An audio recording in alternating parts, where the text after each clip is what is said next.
Lipstick में ऊपर चली गई, ऊपर रात को सुबह पर रात करूंगी ऊपर की ओर।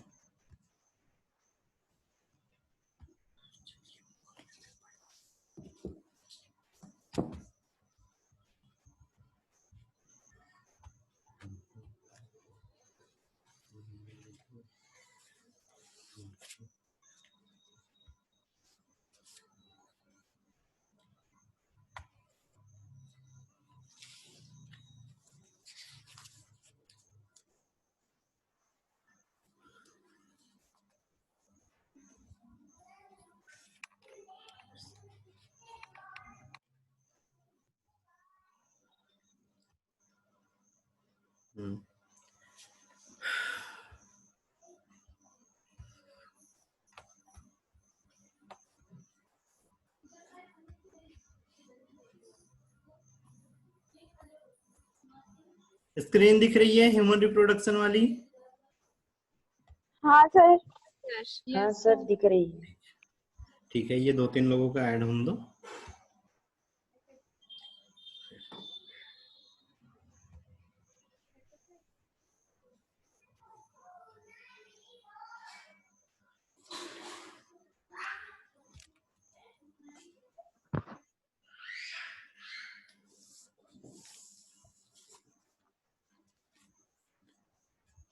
वंशिका, वंशिका में पिछले से वैष्णवी, वैष्णवी सर वैष्णवी।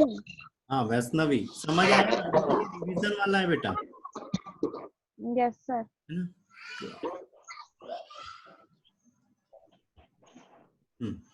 वसुंधरा, ये एक को और ऐड होने दो बेटा, म्यूट रखना है।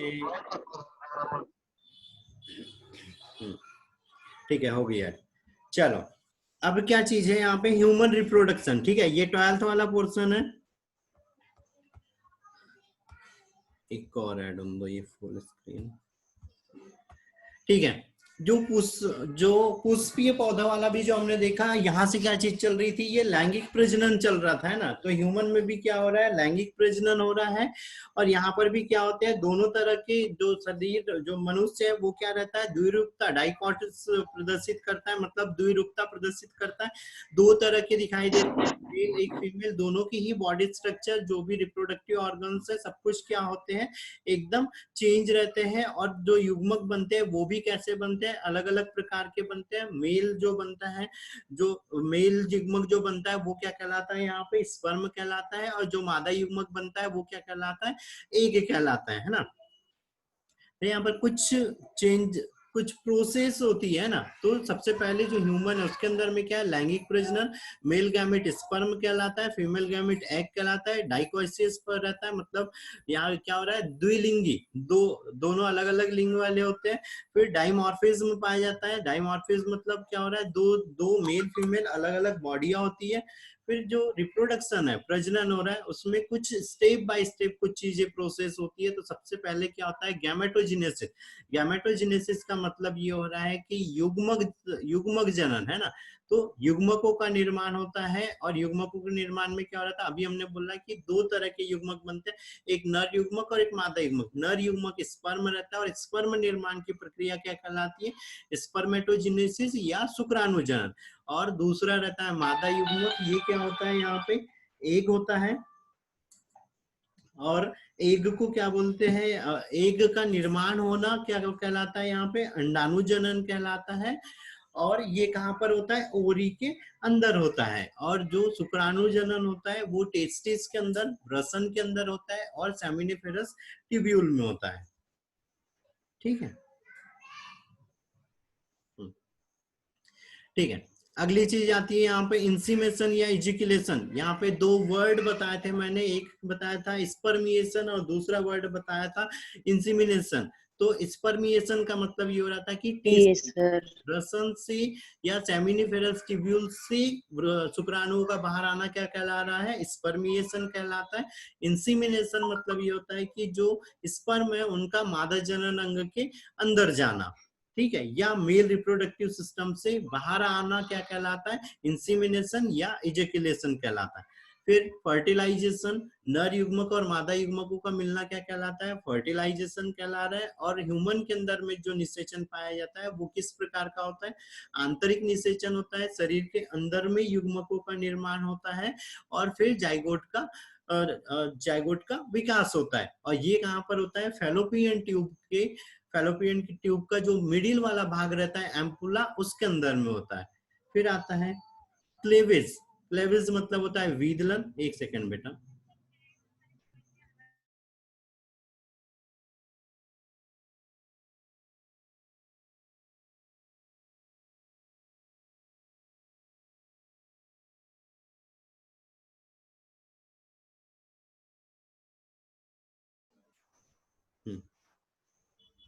ठीक है। क्लेविज में क्या हो रहा था? जब निषेचन के बाद में यहाँ पे जो एम्ब्रियो बना था, है ना, जो जाइगोट युग्मनज बना था, है ना, जो जाइगोट बना था, ये इसका विभाजित होना 1 से 2, 2 से 4, 4 से 8, 8 से 16 कोशिकाओं में बदलना क्या कहलाता है? यहाँ पे क्लेवेज कहलाता है। और इसी को क्या बोलते हैं? मोरूला बोलते हैं। जो 8 से 16 कोशिकी जो संरचना बनती है वो क्या कहलाती है? मोरूला कहलाती है। अब यहाँ पर एक चीज याद रखना है, जाइगोट मतलब युग्मनज और भ्रूण में अंतर। ठीक है, ये एक संरचना बनी है, ये एक केंद्रक है, ये 2 केंद्रक है। और एक ये संरचना बनी है जिसके अंदर में यहाँ पे ये बहुत सारी कोशिकाएं बन गई है। अब इनमें अंतर बताओ, जाइगोट और भ्रूण में। एक क्या है? जाइगोट है और एक क्या है? भ्रूण है। तो क्या चीज हो रहा है? जाइगोट।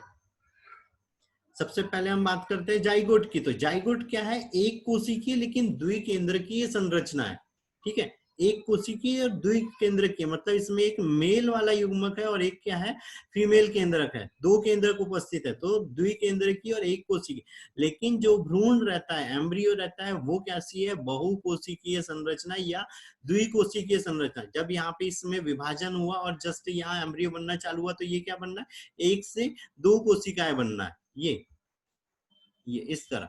ये वाला कब हो रहा है? बाद में परिवर्तित हो रहा है और ज्यादा विकसित हो रहा है तब। तो जाइगोट कैसा है? एक कोशिकीय द्विकेंद्रकीय। लेकिन भ्रूण कैसा है? बहुकोशिकीय या द्विकोशिकीय संरचना क्या कहलाती है? यहाँ पे भ्रूण कहलाती है। याद रहेंगी बेटा ये चीज? हाँ सर। ठीक है। इस जो यहाँ पे युग्मनज बन रहा है, जाइगोट बन रहा है, इसका निर्माण किससे हो रहा है? अंडाणु और शुक्राणु के मिलने से। एक मेल गैमिट और एक फीमेल गैमिट के मिलने से यहाँ पे इसका निर्माण हो रहा है। और इस एम्ब्रियो का निर्माण किससे हो रहा है? इस जाइगोट में समसूत्री विभाजन से हो रहा है। ठीक है, जाइगोट में समसूत्री विभाजन से कौन बनता है? एम्ब्रियो बनता है। ठीक है बेटा, ठीक है। फिर अगली चीज आती है इम्प्लांटेशन। तो इम्प्लांटेशन में क्या चीज हो रही है? जो एम्ब्रियो बन रहा था उसका मादा जनन अंगी यूट्रस में जाके एंडोमेट्रियम के साथ में चिपकना क्या कहला रहा था? इम्प्लांटेशन या रोपण कहलाता है। फिर आता है प्लेसेंटिएशन। मतलब अब क्या हो रहा है? वो जो एम्ब्रियो बना है उसको, वो एम्ब्रियो का एम्ब्रियो से क्या हो रहा है? उसके अंदर में ब्लास्टोसिल कैविटी रहती है, ब्लास्टोपोर कोशिकाएं रहती है। उन कोशिकाओं से उस एंडोमेट्रियम के ऊपर में प्लेसेंटा बनना, एम्ब्लाइकल कॉर्ड बनना, बाह्य एक्स्ट्रा मतलब प्लेसेंटा और एम्ब्लाइकल कॉर्ड बनना क्या कहलाता है? प्लेसेंटिएशन कहलाता है। फिर गैस्ट्रुलेशन। गैस्ट्रुलेशन का मतलब ये हो रहा है वो जो प्रसव अवस्था, गर्भावस्था है, जितने टाइम में वो भ्रूण विकसित हो रहा है और एक पूर्ण शिशु का निर्माण करता है, वो क्या कहलाता है? गैस्ट्रुलेशन। उसके अंदर में 3 प्रोसेस होती है। ऑर्गेनोजेनेसिस या ऑर्गेनाइजेशन। तो इसमें मतलब क्या हो रहा है? ऑर्गनों का निर्माण होता है, अलग अलग तरह के अंगों का निर्माण हो रहा है। प्यूट्रिशन मतलब क्या हो रहा है? प्रसव, उस जो विकसित हो गया उस बेबी का बाहर आ जाना। तीसरी अवस्था आती है लैक्टेशन, स्तनपान कराना। तो वो मदर क्या करती है? जब बेबी बाहर आ जाता है तो उसको लैक्टेशन करवाती है, उसको मिल्क प्रोवाइड करती है। और जो मदर का जो फर्स्ट मिल्क है वो क्या कहलाता है? कोलेस्ट्रम कहलाता है, जो गाढ़ा चिपचिपा पीले कलर का रहता है और जिसमें सबसे ज्यादा मात्रा में एंटीबॉडियां रहती है। तो इतनी प्रोसेस होती है प्रजनन के अंदर में, ह्यूमन रिप्रोडक्शन में। ठीक है, अभी हम कहां तक, वैसे अगर हम देखें तो कहां तक पहुंचे हुए हैं हम? सिर्फ गैमेटोजेनेसिस हो पाया है ना, अभी इतने स्टेप्स अभी बाकी है। ठीक है।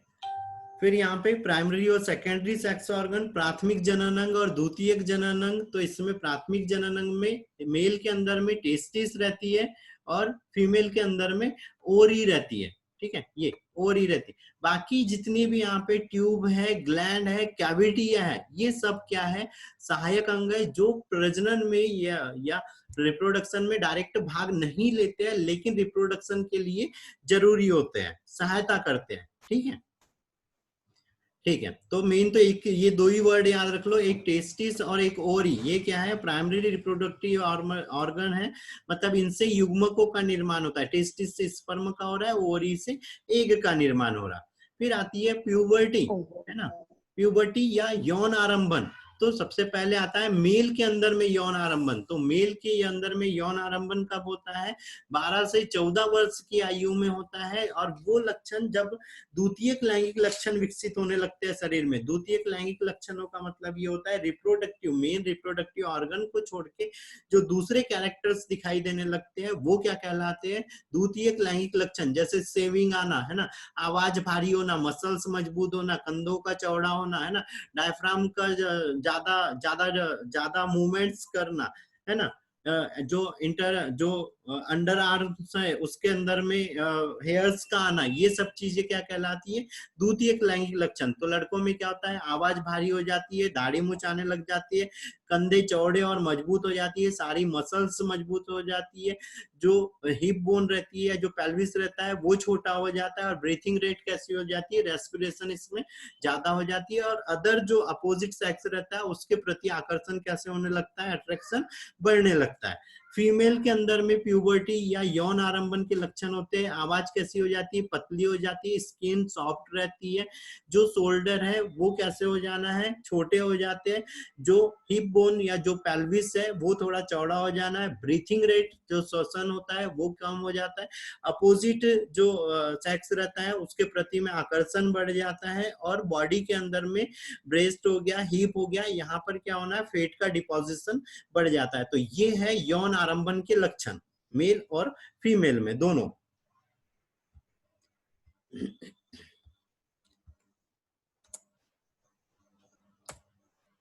ठीक है, फिर यहाँ दूसरा स्ट्रक्चर देखते, ठीक है। फिर बारी आती है मेल रिप्रोडक्टिव सिस्टम की। तो मेल रिप्रोडक्टिव सिस्टम में क्या हो रहा है, यहाँ पे जो पेनिस हो गया, ये क्या है, एक्सटर्नल जेनाइटल ऑर्गन या एक्सटर्नल रिप्रोडक्टिव ऑर्गन है। बाकी जो टेस्टिस हो गए, सेमिनल वेसिकल हो गया, एजिकुलेटरी डक्ट हो गया, वास डिफरेंस हो गई, ये सब क्या है, इंटरनल रिप्रोडक्टिव ऑर्गन है ना।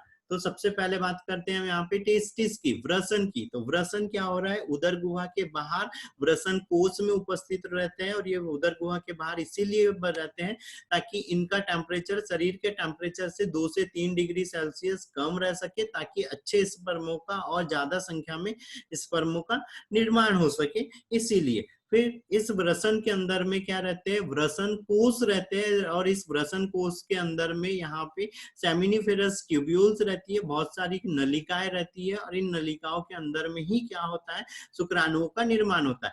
ये सारी सेमिनिफेरस ट्यूब्यूल्स, ये अगला स्ट्रक्चर देखो, ये सारी सेमिनिफेरस ट्यूब्यूल्स क्या हो रही है, एक जगह पे आके मिल रही है और एक नेट के जैसी संरचना बनाती है, जाल के जैसी, और वो क्या कहलाती है, वृषण जालक कहलाती है, रेट ऑफ टेस्टिस कहलाती है। और ये जो टेस्टिस बाहर की ओर आते हैं और इस अधिवृषण में खुलते हैं, एपिडिडाइमिस यहाँ पर खुल जाते हैं, और यहीं पर आके क्या होते हैं, जो शुक्राणु है वो पूर्ण रूप से परिपक्व होते हैं। फिर ये जो एपिडिडाइमिस रहता है, इससे क्या जुड़ी हुई रहती है, एक नली जुड़ी हुई रहती है जो 30 से 40 सेंटीमीटर लंबी रहती है, और ये क्या कहलाती है, शुक्र वाहिनी कहलाती है, या वास डिफरेंस कहते हैं इसको। और ये क्या करती है, टेस्टिस से वृषण को कहाँ तक लाती है, बाहर की ओर लाती है। फिर ये जो शुक्र वाहिनी है, एक स्थान पर इसमें यहाँ जो सेमिनल वेसिकल, ये जो शुक्राशय, शुक्राशय की नली के साथ में जहां पर जुड़ती है, ये शुक्रवाहिनी, ये क्या कहलाती है, यहाँ पे इजिकुलेटरी डक्ट या स्खलन नली कहलाती है। और यहाँ पे ये जो मोटा उठा हुआ भाग रहता है ये क्या कहलाता है, एम्पुला कहलाता है। जब इधर से सेमिनिफेरस ट्यूब्यूल से एपिडिडाइमिस से होते हुए जब स्पर्म आते हैं तो वो बॉडी से बाहर निकलने से पहले क्या होते हैं, यहाँ पर इस एम्पुला के अंदर में आके जमा हो जाते हैं। और जब इस शुक्राशय से, सेमिनल वेसिकल से जब सेमिनल फ्लूइड, शुक्राशयी द्रव निकलता है, तब ये क्या होते हैं, उसके साथ में आके मिक्स हो जाते हैं और यहाँ पर क्या बनाते हैं, सीमन बनाते हैं। और ये जो सेमिनल वेसिकल रहता है, शुक्राशय रहता है, इससे जो फुल फ्लूइड बना, शुक्राशयी द्रव या सेमिनल फ्लूइड, या इसको क्या बोलते हैं, सेमिनल मिल्क भी बोलते हैं ना, इसके साथ में जब यहाँ स्पर्म मिक्स हो जाते हैं तो वो क्या कहलाते हैं, सीमन या वीर्य कहलाते हैं। फिर ये एक नली जो ऊपर से आती है ये क्या कहलाती है, यूरेथ्रा कहलाती है। ये यूरेटर है ना, जो यूरिनरी ब्लैडर से आती है, जो यूरिन को बॉडी से बाहर निकालने के लिए जाती है ना। और ये कहाँ पर मिलती है, यूरेथ्रा में। यहाँ से शुक्राशय, ये जो इजैकुलेटरी डक्ट है, वहां से बाहर तक का भाग जो अंदर की नली रहती है ये क्या कहलाती है, यूरेथ्रा या मूत्रवाहिनी कहलाती है, जो यूरिन और सीमन को बॉडी से बाहर ले जाने का कार्य करती है। फिर यहाँ पर एक ग्लैंड रहती है, वो क्या कहलाती है, प्रोस्टेट ग्लैंड। और ये क्या होती है, इस यूरेथ्रा के दोनों ओर में उपस्थित रहती है। यूरेथ्रा के क्या हो रही है, दोनों ओर में ये उपस्थित रह रही, और ये क्या कर रही, यहाँ से एक चिपचिपा पदार्थ का स्त्रावन करती है, जिसके कारण क्या हो रहा है, जो सेमिनल या जो सीमन था वो कैसा हो जाता है, चिपचिपा हो जाता है, और जिससे शुक्राणुओं को यहाँ पे तैरने के लिए स्थान मिल जाता है ना। और ये जो प्रोस्टेट ग्लैंड रहती है, इससे जो सिक्रीशन होता है उसमें सिट्रेट रहता है, फॉस्फेटेज रहता है, कुछ लाइटिक प्रोटोलाइटिक एंजाइम्स उपस्थित रहते हैं, लाइसोजाइम एंजाइम उपस्थित रहता है, एमाइलेज रहता है, हाइलुरोडिनेज एंजाइम उपस्थित रहता है। ठीक है। फिर दूसरी यहाँ पे मटर के दाने के समान दोनों यूरेथ्रा के दोनों ओर एक ग्रंथि रहती है, ये क्या कहलाती है, बॉल्ब्यूलर ग्रंथि भी कहलाती है, इसी को क्या, हाँ, बॉल्ब्यूलर ग्रंथि, या इसी को क्या बोलते हैं, काउपर्स ग्रंथि बोलते हैं। जिससे क्या होता है, एक फ्लूइड निकलता है जो गाढ़ा रहता है, पारदर्शी, लेकिन चिपचिपा, और कैसा रहता है, क्षारीय रहता है।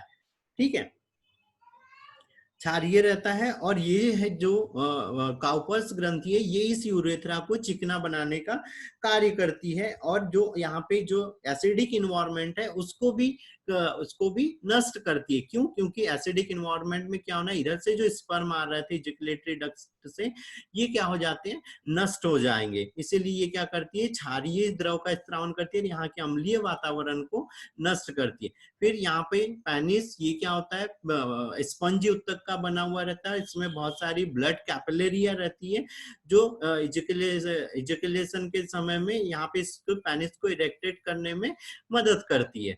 दूसरी चीज यहाँ पर ओपनिंग, जो ओपनिंग रहती है वो क्या कहलाती है, ग्लैन ऑफ पेनिस कहलाती है। ठीक है,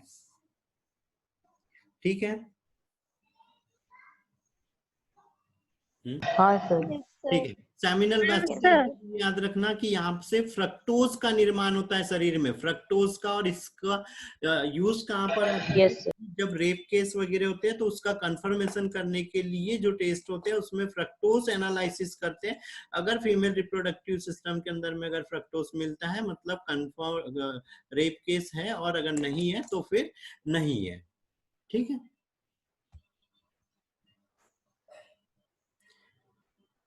फिर आती है वृषण की आंतरिक संरचना। तो आंतरिक संरचना में क्या चीज हो रही थी, ये जो स्ट्रक्चर दिख रहा है ये क्या है, माइक्रोस्कोपिक है ना, इसको एनिमेटेड में देखो क्या हो रहा है इसमें, ये सेमिनिफेरस ट्यूब्यूल है ना, ये जो पहला दिख रहा था इसमें क्या चीज हो रही, ये एक सेमिनिफेरस ट्यूब्यूल है, ये एक सेमिनिफेरस ट्यूब्यूल है, ये एक सेमिनिफेरस, ये तो यहाँ ये जितनी दिख रही है सेमिनिफेरस ट्यूब्यूल है ना।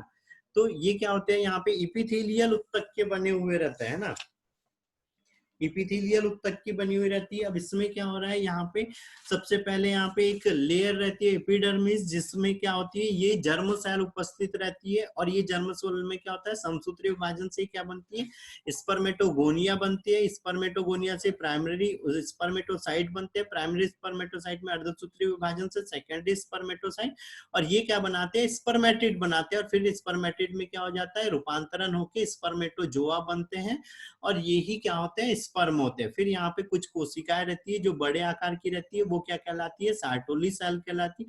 और इस सार्टोली सेल का सेमिनिफेरस ट्यूब्यूल में कार्य ये रहता है कि ये जो विकसित हो रहे शुक्राणु है उसको पोषण देने का कार्य करती है।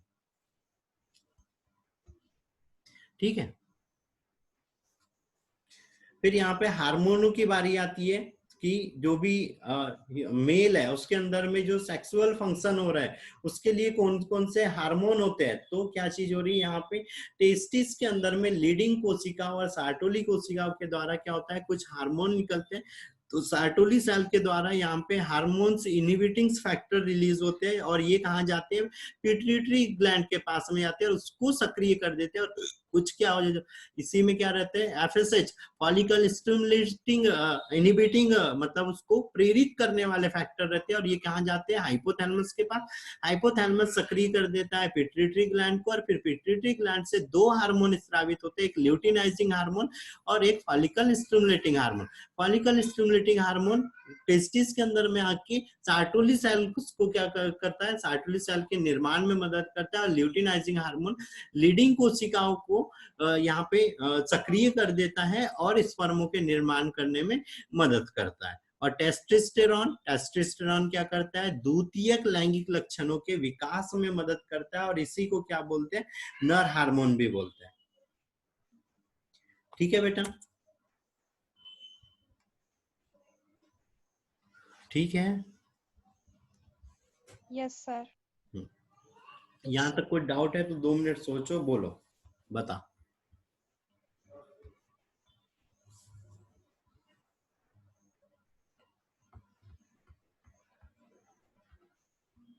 प्रिया, प्रीति, वसुंधरा, कामिनी, बताओ।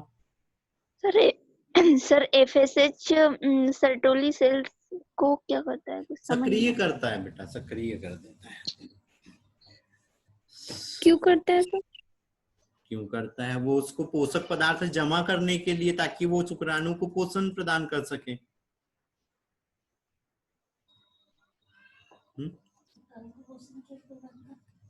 Yes sir. क्या क्या, यस सर, क्या आ गया समझ में सर। नहीं, ये इधर से मेरी बहन बोलती है कि वो क्यों जमा करती है।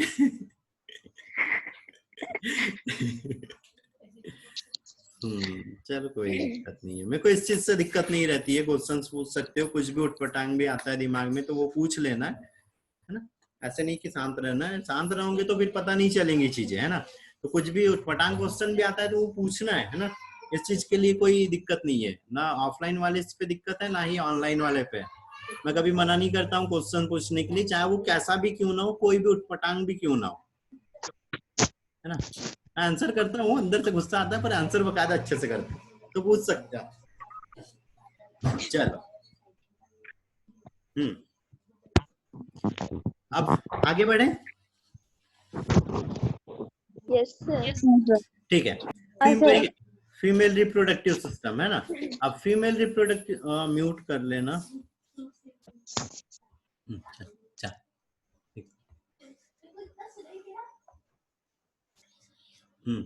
ठीक है, यहाँ पर क्या है, फीमेल रिप्रोडक्टिव सिस्टम, इसमें क्या आ रही है, ओवरी। तो ओवरी में क्या चीज हो रही है, यहाँ पे 2 पेयर में उपस्थित रहती है ना, ओवरी और फैलोपियन ट्यूब, ये 2 क्या है, पेयर में उपस्थित है। बाकी सारी संरचना कैसी है, सिंगल। और अगर हम उधर नर जननांग की बात करें तो उधर टेस्टिस, वास डिफरेंस, शुक्राशय, बर्थोलिन ग्लैंड, काउपर्स ग्लैंड, ये क्या हो रही थी, पेयर में उपस्थित थी, 2-2 थी। बाकी क्या हो रहा था, जो यूरेथ्रा था, पेनिस था, ये सब कैसे हो रहे थे, सिंगल। वृषण कोश सिंगल हो रहा था। ठीक है, ये भी चीज बहुत जनरल सी है, लेकिन ये भी चीज पूछ लेते हैं ना, ये भी याद रखना है। ठीक है, अब बारी आती है ओवरी। तो ये क्या हो रही है, यहाँ पे गोल संरचना रहती है, ओवेरियन लिगामेंट्स, है ना। यहाँ पर क्या होती है, ओवेरियन लिगामेंट्स रहते हैं, जिसके द्वारा ये क्या होती है, यहाँ पे जुड़ी हुई रहती है ना। फीमेल रिप्रोडक्टिव सिस्टम से। ये जो लिगामेंट्स रहते हैं ये क्या कहलाते हैं यहाँ पे, ओवेरियन लिगामेंट्स। और ओवरी के अंदर में ही क्या होता है, यहाँ पे एग का निर्माण होता है। और बताया था कि यहाँ पर जो एग का निर्माण होता है या एग जब रिलीज होता है तो वो क्या रहता है, सेकेंडरी oocyte स्टेज में रहता है। और ओवरी से एग का बाहर आने की प्रोसेस क्या कहलाती है, यहाँ पे अंडोत्सर्जन कहलाती है, ओवुलेशन कहलाती है। और इसमें LH ल्यूटिनाइजिंग हार्मोन सहायता करता है। और वो कब स्त्रावित होता है, मेंस्ट्रुअल साइकिल के 14वें दिन स्त्रावित होता है और ओवुलेशन में मदद करता है। LH hormone, luteinizing hormone. तो मैंने यहाँ 3-4 वर्ड बोल दिए, सारे वर्ड याद रखना है। अंडाणु निर्माण की प्रक्रिया अंडाणु जनन कहलाती है ओवरी के अंदर। ओवरी से अंडाणु का बाहर आना क्या कहलाता है, ओवुलेशन या अंडोत्सर्जन। कि कौन सहायता करता है, तो ल्यूटिनाइजिंग हार्मोन LH हार्मोन सहायता करता है। ठीक है, किस अवस्था में ये बाहर आता है, तो सेकेंडरी oocyte अवस्था में बाहर आता है। LH हार्मोन किस ग्रंथि के द्वारा स्त्रावित होता है, तो प्यूस ग्रंथि के द्वारा स्त्रावित होता है। ठीक है, और ये ओवरी फीमेल रिप्रोडक्टिव सिस्टम से कैसे जुड़ी होती है, तो ओवेरियन लिगामेंट्स के द्वारा जुड़ी होती है। ठीक है, दशक ऑब्जेक्टिव बन गए शायद, यहाँ पे दशक पॉइंट है ना। Okay sir. इतने सारे याद रखना है। अगली चीज आती है यहाँ पे सिलियरी कैविटी कहलाती है। यहाँ पे ये जो स्थान दिख रहा है ये सिलियरी कैविटी कहलाता है। अब क्या हो रहा है, ये जो अंडोत्सर्जन हुआ है, मतलब यहाँ से जो एग यहाँ पे बाहर आ रहा है वो कहाँ पे आया है, फैलोपियन ट्यूब के अंदर में नहीं आया है। ये फैलोपियन ट्यूब क्या होना है, जब एग बाहर आता है तो जैसे मान लो ये ओवरी है तो ये फिमरी, ये यहाँ पे जो उंगलियों की जैसी संरचना है ये क्या कहलाती है, फिमरी कहलाती है ना। तो ये क्या होती है, ओरी के ऐसे चारों ओर आ जाती है, लेकिन फिर भी यहाँ पे क्या दिख रहा है, ये खालिस्तान बना हुआ है। तो ये जो खालिस्तान है, ये जो कैविटी बनी है, ये क्या कहलाती है, सिलियरी कैविटी कहलाती है या सिलोमिक कैविटी। और इसके अंदर में एक का उत्सर्जन होता है। ठीक है, जो अंडोत्सर्जन हुआ वो इस सिलियरी कैविटी में हुआ, ना कि किसके अंदर में, फैलोपियन ट्यूब में। फिर ये फिमरी क्या कर रहा है, उस एग को अंदर की ओर ले जाते हैं। ठीक है, फिर ये जो ट्यूब जैसी संरचना है ये क्या कहला रही है, फैलोपियन ट्यूब कहलाती है। 10 से 12 सेंटीमीटर लंबी होती है। अंदर की ओर इसमें यहाँ पे रोम पाए जाते हैं। तो मनुष्य के अंदर में जो सीलिया रहते हैं वो एक तो फैलोपियन ट्यूब के अंदर में पाए जाते हैं, और जो उधर ब्रोंकाई रहती है उसके अंदर में श्वसन तंत्र में पाए जाते हैं ना। ठीक है, फिर जो फैलोपियन ट्यूब है वो 3 भागों में बटी हुई रहती है। ओरी के पास वाला भाग क्या कहलाता है, इनफंडिबुलम कहलाता है।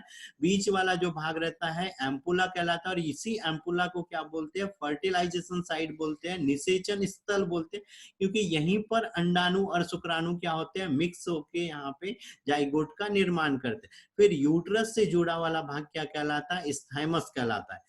इनके हिंदी नाम बहुत ही गजब के है, कुछ किसी को पता हो शायद, कामिनी, वैशाली, तुम लोगों को पता हो तो बताओ।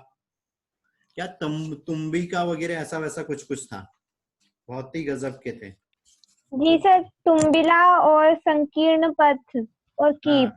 हाँ ऐसे ही कुछ कुछ था, पता नहीं, मेरे से तो बोलते ही नहीं बनता। नहीं लिख भी नहीं रहे और मेरे को बोलते भी नहीं बनते वो।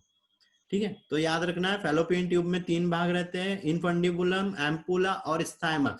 निषेचन कहाँ होता है, एम्पुला के अंदर में होता है। और इसमें जो सीलिया रहते हैं वो अंडाणु को आगे की ओर ले जाने का कार्य करते हैं। आवाज नहीं आ रही है। अब ठीक है। ठीक है, अगली चीज, एक नाशपाती के आकार की जैसी संरचना दिखती है, ये संरचना क्या कहलाती है, यूट्रस कहलाती है। और ये एक पेशीय संरचना होती है। इसमें जो ऊपर वाला भाग रहता है वो क्या कहलाता है, फंडस ऑफ यूट्रस कहलाता है या यूट्राइन फंडस कहलाता है। नीचे वाला जो भाग रहता है वो 3 लेयरों का बना हुआ रहता है। ये वाली जो अंदर की लेयर रहती है वो एंडोमेट्रियम रहती है, बीच वाली मायोमेट्रियम और बाहर वाली पेरीमेट्रियम। एंडोमेट्रियम पे क्या रहती है, ब्लड वेसल्स रहती है, हार्मोन वगैरह जो वेस्ट मटेरियल रहता है, जो वेस्टेज ब्लड रहता है, वेस्टेज हार्मोन रहते हैं, वो सब यहाँ पर आके जमा हो जाते हैं और ब्लीडिंग के रूप में शरीर से बाहर आते हैं। और यही ब्लीडिंग के रूप में शरीर से बाहर आना क्या कहलाता है, मेंस्ट्रुअल साइकिल या ऋतुस्राव कहलाता है। शिल्पा को आवाज नहीं आ रही है, बाकी लोगों को आवाज आ रही है? Yes sir. Yes sir. हाँ सर, आ रही सर। बेटा ठीक है, इसको नेटवर्क में भेज दिया मैंने। ठीक है, तो एंडोमेट्रियम पे ही क्या होता है बताया, ब्लीडिंग के रूप में ये बाहर निकलती है। दूसरी चीज, इसी एंडोमेट्रियम पे क्या होता है, यहाँ पे वो जो इधर से ये जाइगोट बना था, ये एम्ब्रियो में परिवर्तित होकर आ रहा था, और यहाँ पर क्या हो रहा था, इम्प्लांट होता है ना। अब इम्प्लांट होता है। अब एक चीज आती है यहाँ पे, ये जो यूट्रस है, यूट्रस के उत्तकों को सर्जरी के द्वारा निकाल के उसका एग्जामिनेशन क्या कहलाता है, हिस्टेरेक्टोमी कहलाता है। हिस्टेरेक्टोमी, ठीक है। उत्तकों का अध्ययन करना, यूट्रस के सर्जरी के थ्रू उत्तकों को बाहर निकाल के इसका अध्ययन करना हिस्टेरेक्टोमी कहलाता है, ठीक है। एक और चीज बता रहा हूं यहीं पर, ये जो इम्प्लांटेशन होता है ये क्या होता है, अब ये जो खाली स्थान दिख रहा था ये क्या कहला रही थी, गर्भाशयी गुहा, यूट्राइन कैविटी कहला रही थी। यहाँ पर बेबी का इम्प्लांटेशन हुआ, यहाँ पर बेबी विकसित हो रहा है, ठीक है। ये जब बेबी यहाँ पर विकसित ना होके क्या हो रहा है, और कहीं पर इम्प्लांट हो गया, जैसे गलती से इस साइड आ गया, एब्डोमेन कैविटी में आ गया, है ना, यहाँ पर इधर ओरी के साइड में आ गया, इधर चले गया, इस फंडस में चले गया, है ना, या इस फैलोपियन ट्यूब के इम्प्लांट हो गया। ये मैंने इतनी सारी साइटें बनाई है। अगर ये इसको सही जगह इसकी कहाँ है, ये यूट्राइन कैविटी, ये फैलोपियन ट्यूब, मतलब फैलोपियन ट्यूब बोल रहा, गर्भाशयी गुहा, एंड्रोमेट्रियम, ये सही जगह है इसके इम्प्लांट होने की, पर ये इन जगहों पे कहीं पर भी इम्प्लांट हो गया तो ये क्या कहलाता है, एप्टोपिक प्रेगनेंसी कहलाता है। एप्टोपिक प्रेगनेंसी मतलब इस जाइगोट या भ्रूण का एंडोमेट्रियम के अलावा या गर्भाशयी गुहा के अलावा कहीं और इम्प्लांट होके विकसित होना क्या कहलाता है, एप्टोपिक प्रेगनेंसी कहलाता है, ठीक है। इसके ऊपर भी क्वेश्चन आए हुए हैं बेटा, बहुत सारे क्वेश्चन आए, ये जितनी साइड बनाई है इतनी साइड के ऊपर आया। ये क्या है, यहाँ पे सर्वाइकल कैविटी है, ठीक है, ये फैलोपियन ट्यूब है, ये एब्डोमेन कैविटी है, ये फंडस ऑफ यूट्रस है ना, यहाँ पे ये सिलियरी कैविटी है ना। लेकिन यहाँ कैसे आ गया ये जाइगोट, हो सकता है यहाँ पे ये फैलोपियन ट्यूब में इधर से ब्लॉक आ गया और वो इधर वापस लुढ़क गया, है ना। तो कहीं पर भी ब्लॉक, कहीं पर भी आया, कहीं पर दूसरी जगह अगर इम्प्लांट हो गया तो ये चीज क्या कहलाएंगी, एप्टोपिक प्रेगनेंसी। और इसके ऊपर बहुत ऑब्जेक्टिव आया है ना, अच्छे से याद रखना कि जब जाइगोट या जो एम्ब्रियो है उसका कहीं और इम्प्लांट हो जा रहा है यूट्राइन कैविटी के अलावा, तो वो क्या कहला रहा है, एप्टोपिक प्रेगनेंसी कहला रहा है, ठीक है। ठीक है, आगे बढ़ते हैं। फिर जो यूट्रस है इसका ऊपर वाला भाग कैसा था, यहाँ पे चौड़ा था, निचला वाला भाग सकरा था, सकरा वाला भाग ही सर्विक्स कहलाता है, और सर्विक्स के बाद वाला जो भाग रहता है वो क्या है, यहाँ पे कैविटी बनती है हल्की सी, ये क्या कहलाती है, सर्वाइकल कैनाल कहलाती है। और इसके नीचे क्या होती है, ट्यूब जैसी संरचना होती है जो क्या कहलाती है, वेजाइना कहलाती है। ये 8 से 10 सेंटीमीटर लंबी रहती है। और सर्विक्स और वेजाइना इन दोनों को क्या बोलते हैं, जनन नाल बोलते हैं, है ना, ठीक है, बर्थ कैनाल बोलते हैं, जिसके द्वारा क्या होता है, शिशु बाहर आता है। और सर्विक्स की जो पेशियां रहती है वो बहुत ज्यादा क्या होती है, मजबूत रहती है। तो यहाँ पर याद रखना, जनन नाल किसकी बनी होती है, तो सर्विक्स और वेजाइना की बनी होती है, दोनों चीज उसमें मिक्स रहती है ना, बर्थ कैनाल, ठीक है। फिर जो यूट्रस है इसका वेट स्टार्टिंग में 60 ग्राम रहता है, लेकिन प्रेगनेंसी टाइम में 1000 से लेके 1500 ग्राम तक का इसका वेट हो जाता है, ठीक है। ठीक है बेटा, जी सर। हाँ सर। Yes sir. ठीक। फिर एक्सटर्नल जेनाइटल ऑर्गन, ये जो स्ट्रक्चर देखा हमने अभी वो क्या था, यहाँ पे इंटरनल जेनाइटल ऑर्गन था। अभी क्या है, अब ये एक्सटर्नल जेनाइटल ऑर्गन। अब यहाँ पर क्या हो रहा है, प्यूबिस वाले एरिया में कुछ हेयर्स रहते हैं, इन हेयर्स का नाम अच्छे से याद रखना है, ठीक है, ये भी ऑब्जेक्टिव के लिए मोन्स ऑफ प्यूबिस कहलाते हैं। जो एक्सटर्नल जेनाइटल के बाहर में जो हेयर्स रहते हैं वो क्या कहलाते हैं, मेंस ऑफ प्यूबिस कहलाते हैं। फिर यहाँ पर एक संरचना रहती है क्लाइटोरिस, इसको भग्न शीस्न ऐसा कुछ बोलते हैं ना हिंदी में, भग्न शीस्न, है ना, क्लाइटोरिस। ये जो क्लाइटोरिस है ये क्या है, यहाँ पर मेल रिप्रोडक्टिव ऑर्गन के पेनिस के जैसे, पेनिस के समान संरचना रहती है जो फीमेल को एक्साइट करने का कार्य करती है, ठीक है। उसके बाद वेस्टिब्यूल्स, नीचे की संरचना यहाँ पे क्लाइटोरिस के नीचे। और ये क्या, क्लाइटोरिस के लिए याद रखना है यहाँ पे नर्व सेल, जो नर्व रिसेप्टर रहते हैं वो बहुत ज्यादा रहते हैं, जिसके कारण बॉडी एक्साइटेड हो जाती है, ठीक है। फिर वेस्टिबल्स, नीचे के यहाँ पे एक वेस्ट संरचना, ऐसी नॉर्मल सी पेशीय संरचना रहती है वो। फिर यहाँ पर क्या हो रहा है, दो लिप्स उपस्थित रहते हैं, ठीक है, दो लिप्स, एक लिबिया मेजोरा। तो लिबिया मेजोरा क्या हो गया, ये जो यहाँ का बाहर वाला भाग है ये क्या है, लिबिया मेजोरा है, और इसमें ये थोड़ा सा फूला हुआ रहता है, और इस पर क्या हो जाता है, क्यों फूल जाता है, क्योंकि यहाँ पर फेट का डिपोजिशन हो जाता है। तो लिबिया मेजोरा, इसको बिग लिप भी बोलते हैं ना, बड़ा ओस्ट भी बोलते हैं, और ये क्या होता है, बाहर वाला होता है। फिर दूसरा वाला भाग होता है लिबिया माइनोरा, है ना। ये शब्दों से याद रखो, मेजर मतलब क्या हो गया, बड़ा, माइनर मतलब क्या हो गया, छोटा। लिबिया माइनोरा ये क्या होता है, अंदर वाला लीप होता है, ये थोड़ा सा जो एक्सटर्नल जेनाइटल ऑर्गन है उससे थोड़ा सा बाहर निकला हुआ रहता है। इसमें उतना ज्यादा यहाँ पे फेट डिपॉजिट नहीं होता है, इसलिए ये क्या रहता है, पतला रहता है। और जो लिबिया मेजोर है फेट डिपॉजिशन के कारण में मोटा हो जाता है।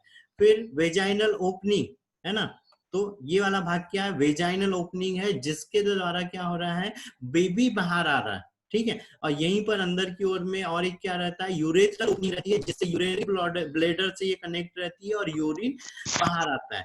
फिर यहाँ पे जो वेजाइना हो गई, और जो नीचे साइड में यहाँ रेक्टम है, वेजाइना और रेक्टम के बीच का ये जो भाग दिख रहा है ये क्या कहलाता है, पेरिनियम, पेरिनियल रीजन कहलाता है। और जब सीजेरियन होता है, पहले के टाइम में क्या होता था, पेट पर ऐसा चीरा लगाते थे और बेबी को बाहर निकालते थे।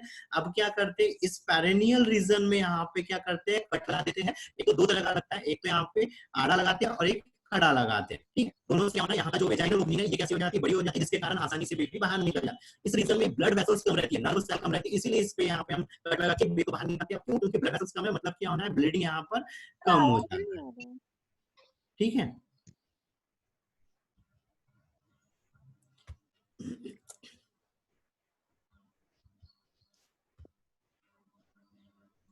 फिर ओरी का इंटरनल स्ट्रक्चर, तो ओरी में क्या हो रही, जर्मिनल सेल है। जर्मिनल सेल से क्या होता है, यहाँ पे जब एफएसएच हार्मोन यहाँ पे स्रावित होता है, तो वो जर्मिनल सेल में क्या होना है, जो प्राइमोडर्मल फॉलिकल्स है ये कैसे होना है, सक्रिय होना है, और इसमें यहाँ पे विभाजन चालू हो जाना है। और ये जो बनी थी प्राइमोडर्मल सेल, ये कब बनी थी, जब गर्ल्स बेबी भ्रूणीय अवस्था में थी, जब वो मदर के अंदर में विकसित हो रही थी, उसी समय में ये बनना चालू हो जाती है। जब एफएसएच हार्मोन स्रावित होता है तो क्या बन रहा है, ये फॉलिकल, प्राइमरी फॉलिकल सेल बनती है और अंडाणु का निर्माण करती है। और अंडाणु में अंदर की ओर केंद्रक रहता है, एक लेयर रहती है जोना पैलिसिडा और जोना रेडिएटा रहती है। और यहाँ ये जो प्राइमरी फॉलिकल्स है इसमें ग्रेनुलोसाइट्स सेल रहती है, और जो बाहर जो आवरण रहता है वो क्या कहलाती है, थीका सेल, जो प्रोटेक्शन प्रोवाइड करती है और न्यूट्रिएंट मटेरियल को भी जमा करती है। फिर कुछ समय बाद ये सेकेंडरी फॉलिकल्स में बदल जाता है, जिसके कारण यहाँ पे एक कैविटी बनती है, और ये कैविटी क्या कहलाती है, एंट्रम कहलाती है। और इस एंट्रम के अंदर में जो फ्लूइड भरा हुआ रहता है ये एंट्रम फ्लूइड कहलाता है। फिर जब यहाँ पे मेंस्ट्रुअल साइकिल स्टार्ट हो जाते हैं तो ये क्या बदल जाता है, ग्राफियन फॉलिकल्स में बदल जाता है। एंट्रियम कैविटी यहाँ पे बड़ी हो जाती है, फॉलिकल सेल इसके चारों ओर में जो पोलर बॉडी थी वो आके यहाँ पे जमा होने लग जाती है, और वो क्या बनाती है, कोरोना रेडिया बट्टा बना लेती है। और यहाँ पर ये जो है क्या बन जाता है, oocyte बन जाता है। अब 14वें दिन क्या हो रहा है, ओवुलेशन होता है और एलएच हार्मोन स्रावित होता है, और ये जो एग था इस ग्राफियन फॉलिकल से क्या हो जाता है, बाहर आ जाता है। और बाहर आने की प्रोसेस क्या कहला रही थी, ओवुलेशन या अंडोत्सर्जन कहला रही थी। फिर यहाँ पे ये जो ग्राफियन फॉलिकल्स है वो चेंज हो जाता है यहाँ पे, और एक खोखली संरचना बन जाती है और कार्पस ल्यूटियम में बदल जाता है। और इसके अंदर में कुछ मात्रा में ब्लड आके जमा हो जाता है, और ये कार्पस ल्यूटियम डीजनरेट हो जाता है और कार्पस एल्बिकेंस में बदलता है, और कार्पस एल्बिकेंस क्या हो जाता है, बाद में विलुप्त हो जाता है, ठीक है। तो यहाँ पे ये सीक्वेंस याद रखना है, ठीक है, सीक्वेंस याद रखने के लिए बोला था, नोट भी करवाया था बेटा। फिर है ब्रेस्ट, ब्रेस्ट के अंदर में क्या हो रहा था, यहाँ पे फेट डिपोजिशन हो जाता है। फिर इसमें मेमोरी लोब्स रहते हैं। अच्छा, एक और चीज आती है, जब यहाँ पर कैंसर हो रहा है ना, अगर ब्रेस्ट कैंसर होता है तो यहाँ से क्या करते हैं, टिश्यूज को लेते हैं, और जो टिश्यू जैसे हमने यूट्रस से लिया था तो वो उसको क्या बोला था, हिस्टेरेक्टोमी बोला था। यहाँ से जब हम टिश्यूज को ले रहे हैं और उसका जब हम एग्जामिनेशन कर रहे हैं तो वो मैसेक्टोमी कहलाता है, मैसेक्टोमी कहलाता है। ब्रेस्ट की सेल्स का एग्जामिनेशन करना, मैसेक्टोमी, ठीक है। चलो, फिर यहाँ मेमोरी लोब रहते हैं, जिनके अंदर में क्या होता है, मिल्क का प्रोडक्शन होता है। सारे मेमोरी लोब्स क्या हो रहा है, यहाँ पे मेमोरी जो डक्ट रहती है उससे आके मिल जाते हैं। सारी मेमोरी डक्ट जिस स्थान पे मिलती है वो एम्पुला कहलाता है। फिर यहाँ पे लैक्टिफेरस डक्ट बन जाती है, सारे के सारे एम्पुला एक जगह पे आके खुल जाते हैं और ये क्या कहलाती है, लैक्टिफेरस डक्ट। और यहीं पर क्या रहते हैं, स्प्लिंटर रहते हैं और ये इसको खुलने और बंद होने में मदद करते हैं। फिर बाहर की ओर एक उभरी हुई संरचना रहती है, ये क्या कहलाती है, निप्पल कहलाती है। और इसके जो चारों ओर यहाँ पे एक ब्लैक कलर की संरचना रहती है।